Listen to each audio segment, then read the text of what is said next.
It's late. The house is quiet.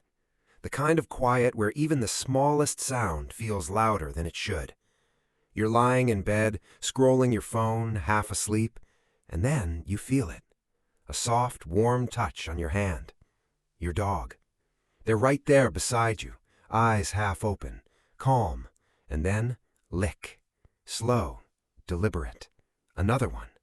You smile a little, because you've always believed the same thing everyone believes.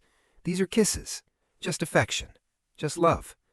But behavioral neuroscience tells a completely different story. What your dog is doing right now is one of the most complex expressions of communication, instinct, and emotional regulation in the entire animal world. And most owners have no idea. Let's start with the "they're just giving kisses" theory, because it sounds reasonable. Dogs love you, they show affection, and licking feels like the obvious way to do it. Simple. But here's the problem. If licking was just about affection, your dog would lick you the same way at the same times in the same emotional state. But they don't. Sometimes it's slow and gentle. Sometimes it's fast, almost urgent. Sometimes it happens when you're calm, and sometimes when you're stressed, distracted, or even upset. And here's something most people never think about. Dogs have other ways to show affection. They can lean against you, follow you, make eye contact, rest their head on your lap. So why licking? Why this specific behavior over and over again? Why do they choose that? The answer isn't just love. It's communication, regulation, and survival. And this is where it gets deep. In 2015, researchers from Eötvös Loránd University in Hungary conducted a landmark study on dog-human attachment. They adapted something called the strange situation test, originally used to measure how infants bond with their mothers. Dogs were placed in a room with their owner, then briefly separated, and then reunited. And what they found was extraordinary. Over 61% of dogs showed secure attachment patterns, the same type seen in human infants. They sought proximity, they showed distress when separated, and upon reunion, they initiated contact, not randomly, specifically. And one of the key behaviors observed, licking. When your dog licks you, they are performing one of the most fundamental behaviors in attachment psychology. They are not just expressing affection, they are reaffirming the bond. They're saying, "You are my safe place." They're not being needy. They're telling you you're their emotional anchor. But here's where it gets really interesting, because this isn't just psychology, it's chemistry. In 2009, researchers from Azebo University in Japan, led by Miho Nagasawa, discovered something incredible. When dogs interact with their owners, especially through eye contact and physical touch, both the dog and the human experience a spike in oxytocin. Oxytocin is often called the love hormone. It's the same chemical released between mothers and babies, between bonded partners. And licking? It amplifies that effect. Each lick stimulates sensory receptors in your skin, which feeds back into your brain, which increases oxytocin release. And your reaction, your voice, your touch, feeds it right back to your dog. It becomes a loop, a biological feedback loop of bonding. And here's the key detail. Wolves don't do this with humans, not like dogs do. This co-evolved specifically between dogs and humans over thousands of years. Now, think about what happens over time.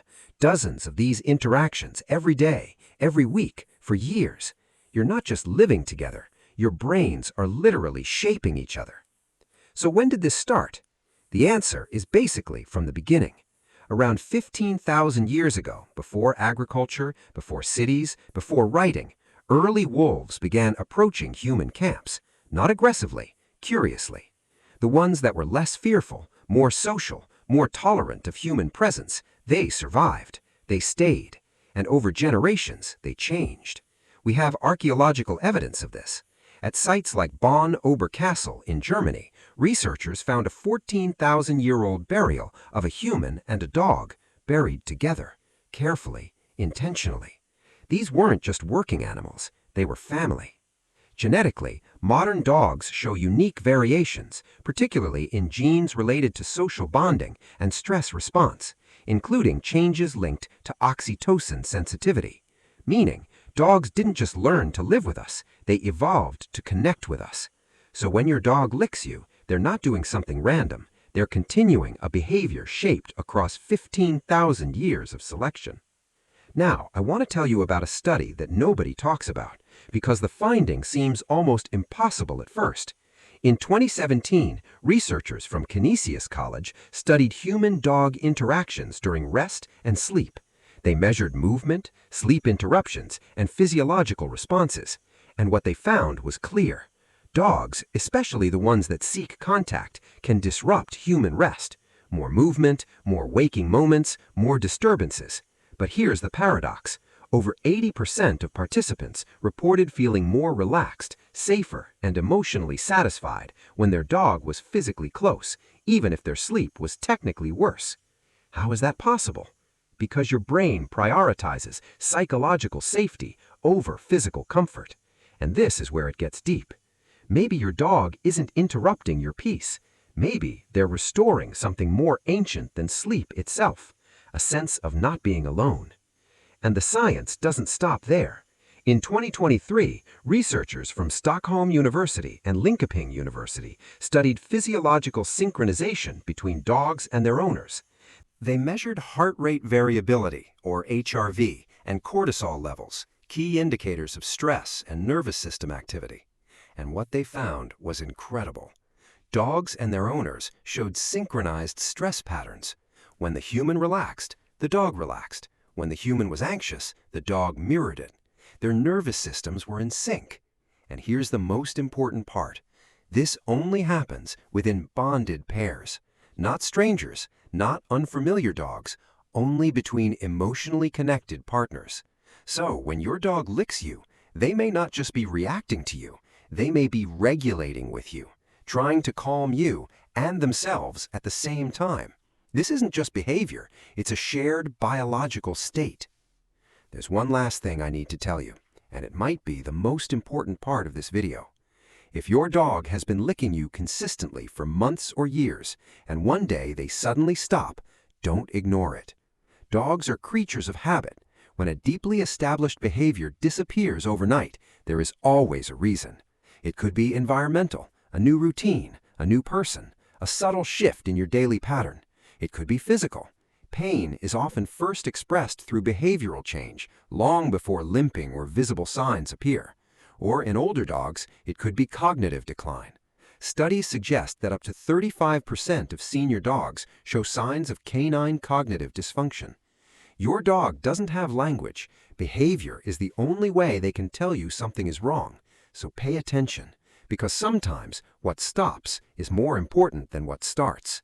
So the next time you're lying there at 2 or 3 in the morning, half asleep, and you feel that soft, familiar lick on your hand, pause for a second and remember what's actually happening. 15,000 years of evolution, a neurochemical loop built on oxytocin, an attachment system that mirrors the bond between parent and child, all pointing to one thing. Your dog isn't just showing affection, they're reaching for connection, reassurance, stability.